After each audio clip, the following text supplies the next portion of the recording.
Welcome back. Well, let's get more on COVID-19 now. The South African Health Products Regulatory Authority, they're briefing Parliament's Portfolio Committee on Health. The body has said it has approved trials for further vaccines, also clarifying its position on the use of the drug Ivermectin. Our reporter Athi Mtongana has been monitoring the situation for us. She joins us now from Parliament. Athi, good afternoon to you. What have been the main points in this briefing so far?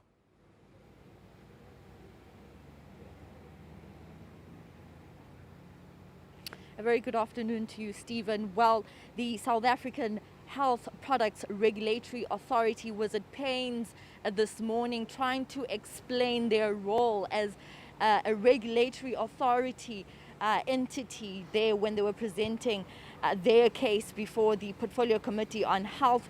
They emphasized the fact that they, as a regulatory authority, are not responsible for coming up with clinical trials, and that all they do in this regard is to ensure that the clinical trials that are presented before them and that are submitted before them are assessed and that they meet international standards and that they're approved by the World Health Organization, and also trying to explain to the MPs this afternoon that they're also not involved in the procurement processes of the vaccine. A lot of MPs raising questions as to whether they play a role in the procurement process. Now, you may recall that the Minister of Health, Dr. Zweli, not so long ago, saying that his department, together with the Chief Procurement Officer in the Department of National Treasury, that they will ensure that this time around they limit the number of people that are involved in the procurement process, all in an effort to try and avoid corruption, as we have seen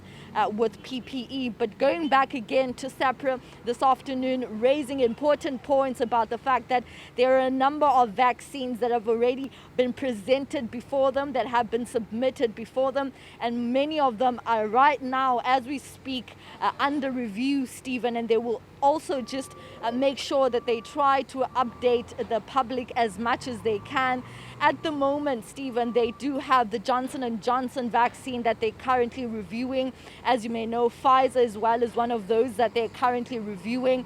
And of course, the arrival of the AstraZeneca vaccine also easing the system and also trying to clear the amount of vaccine manufacturers that have actually approached SAPRA now. Another important thing to note, Stephen, is that a lot of South Africans, of course, have welcomed the arrival of those 1 million doses of the AstraZeneca vaccine from the Serum Institute of India. But of course, you do have people that are still very skeptical with regards to taking the vaccine. And, you know, SAPRA coming out to say, look, what we will do when people do get those jabs of the AstraZeneca vaccine, will then create an app similarly to what the National Department of Health has done in their vaccine program. What they will do as well is to also create an app where they will try to update the system in as far as people who report any adverse effects or side effects. A lot of people are raising fears about, you know, potential side effects to any vaccine generally. And so they were telling the Portfolio Committee on Health this afternoon that that particular app will be able to register any side effects that people may experience after receiving the vaccine. But of course, let's listen in, Stephen, on what the CEO, Dr. Boitumelo Semete, had to say about the fact that they will continuously try to keep a close eye in as far as immunization is concerned, and whether people are actually getting any side effects to the vaccine.